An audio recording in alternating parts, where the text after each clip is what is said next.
The Jay Who Lost His Feathers by Nannie RaRa. A bird flew into Nannie's garden and landed by the statues of the pig and the tortoise. What bird was it? It was a lot larger than Jenny Wren, but then most birds were. It was bigger than Bobbie Robin and bigger than the blackbirds. It was not quite as large as the wood pigeons and was about the same size as the magpies. Nannie thought it might be a jay.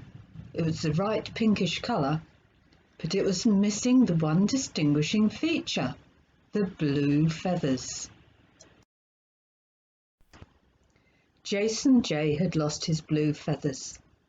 They were there yesterday and the day before, but since he'd been in the bush and brushed against the sticky mess of honeydew left by the aphids, they had disappeared.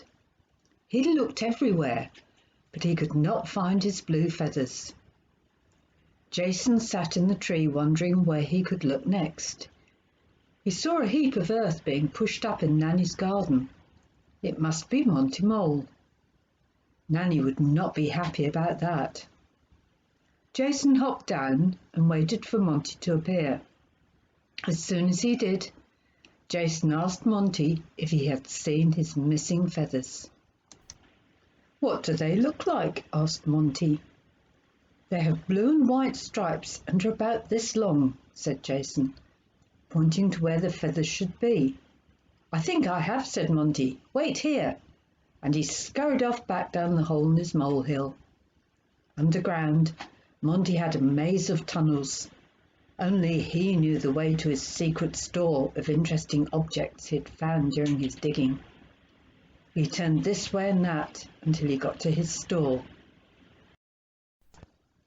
There it was, the long blue and white striped object he had found.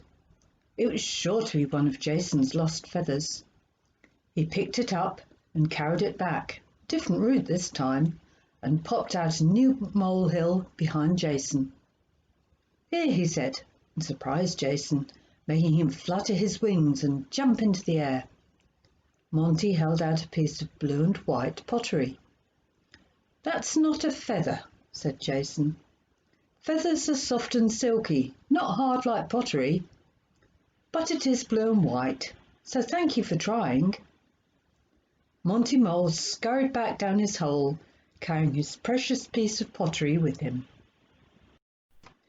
Jason kept looking around him to see if he could see his missing feathers. He saw Sonia Snail slowly making her way down Nannie's garden path. He hopped over to her. The snail immediately slipped back into her shell. She did not want to be dinner for a hungry bird. "Come back out," called Jason. "I'm not going to eat you. I've just had a good breakfast of peanuts from Nannie's feeder." Sonia Snail came back out from her shell and looked at Jason. Jason explained that he was looking for his blue feathers. "What do they look like?" she asked. "They have blue and white stripes and are about this long," said Jason, pointing to where the feathers should be.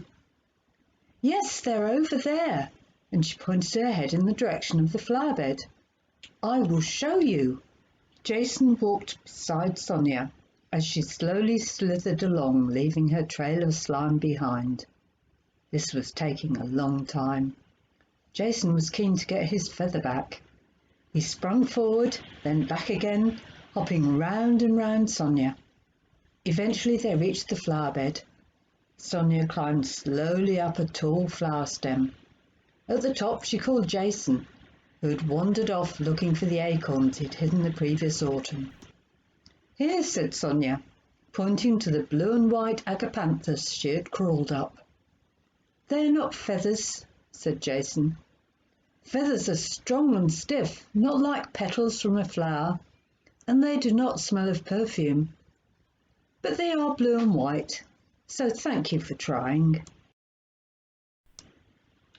What was he going to do?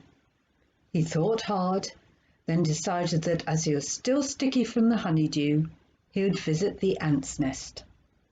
The ants would climb all over him, and in the process they would clear the stickiness as well. Jason went and stood in the middle of the ants' nest. The ants were not happy, as they had just rebuilt the part where Jason stood. They swarmed up his legs and tail and got under all his feathers. Jason wriggled as the ants were tickling him. When the ants found the honeydew, they forgave Jason for messing up their anthill. The ants normally had to climb flowers that had been infected to get at it, but here it was, close to home. More and more of the ants scurried to Jason's wings where most of the honeydew was. Then Jason felt something go pop. What was that? He looked down and saw a blue feather. It had been there all the time, but had become stuck to his body from the honeydew.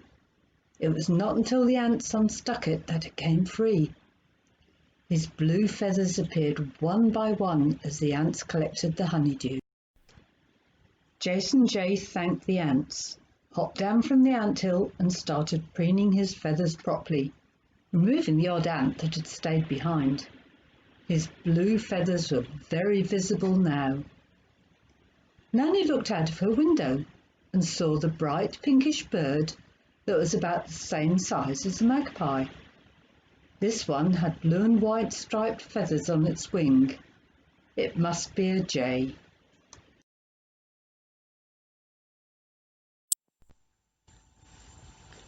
The end. I hope you enjoyed this story about Jason Jay finding his blue feathers. You can buy a copy of this from Amazon, either in paperback or for your Kindle. And if you enjoy this story, you can enjoy more written by Nannie RaRa by going to nannieraRa.com.